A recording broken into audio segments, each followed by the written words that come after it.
On a daily basis, Pigeon Point would have been full of activity on the water, whether it be dragon boating, wind surfing, or even kite surfing. But we're in the midst of a pandemic, and because of this, these activities have now ceased.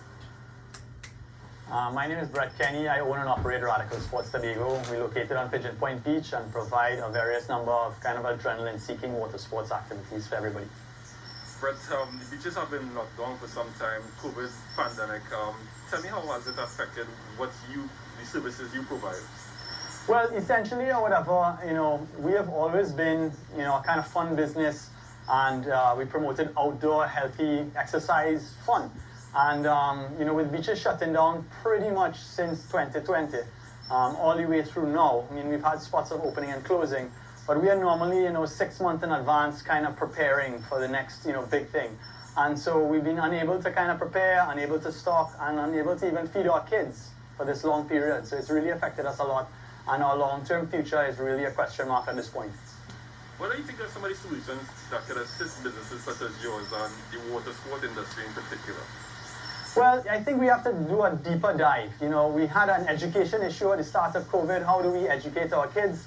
And the government came up with an instant solution to fix that logistics. And that was, let's remove some of the taxation and allow everybody the affordable option to basically get solution to get their kids online.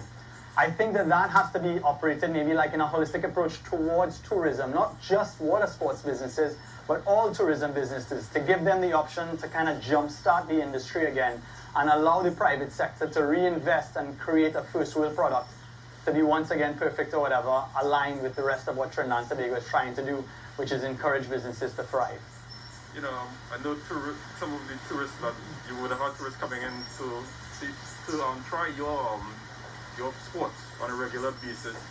Tell me, what do you think could be a solution for you going forward, I guess?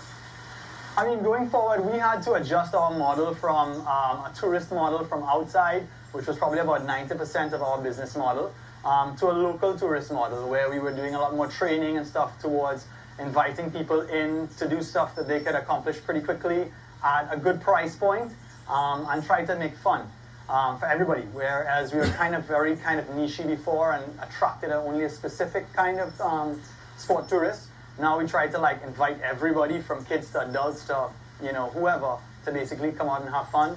So I think that we'll have to take another deep dive into seeing how we can continue to grow the local market, and obviously now with the borders just being open, hopefully get back some of that demographic that was the kind of bread and butter of our business traditionally. Everybody's had to adjust. What are some of the adjustments you've had to make, to continue or in some way make a living, I guess?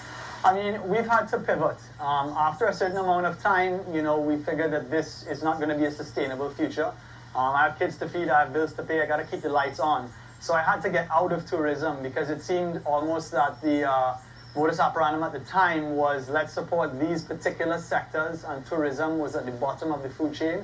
And there's no clear change in that kind of mindset going forward.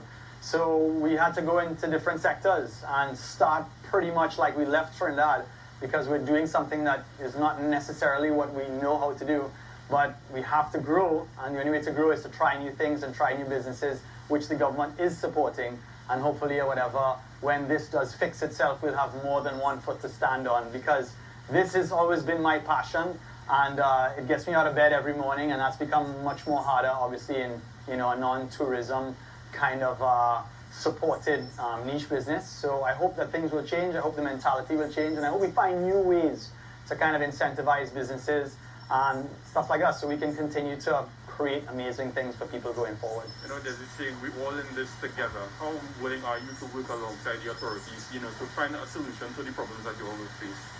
Well, we've always been, kind of for this. I mean, in June, we sat with the government about reopening our borders. And we got super excited to get back, and do some sort of partnership with them. And if we could get a bigger audience with the government, I think that we could work out a lot more synergies that are mutually beneficial. It's great to talk about we need a more private partnership with the government, but we have to remove some of this red tape. We have to be able to listen to the private sector and find a synergy that will work for everybody, so that we can generate better products which will attract more people and get more foreign exchange to more people locally in Trinidad. And as we wrap up, tell me what is your hope for the sport in the long term and even in the short term? I mean, sports, you know, traditionally in Trinidad was football and cricket, and water sports gives us so many other platforms and opportunities to grow. I mean, Andrew Lewis in sailing was just one, you know, dragon boat. Windsurfing is in the Olympics. We have so many outlets that we can get kids that have been kind of like forced onto these, you know, electronic devices, back off of them and back into fun exercise related activities that will also challenge their mind, their body, and keep them mentally and physically fit, and also give them opportunities to like pursue Olympic dreams and even opportunities outside of Trinidad and Tobago. So the world is our oyster. We just have to be willing to take that first step. Brett, thank you so much for your time, first of all, and we hope for the best for you and the water sport industry in Tobago in the future. So do we. Thanks again for the opportunity. Yeah, man. Thanks, man. All right.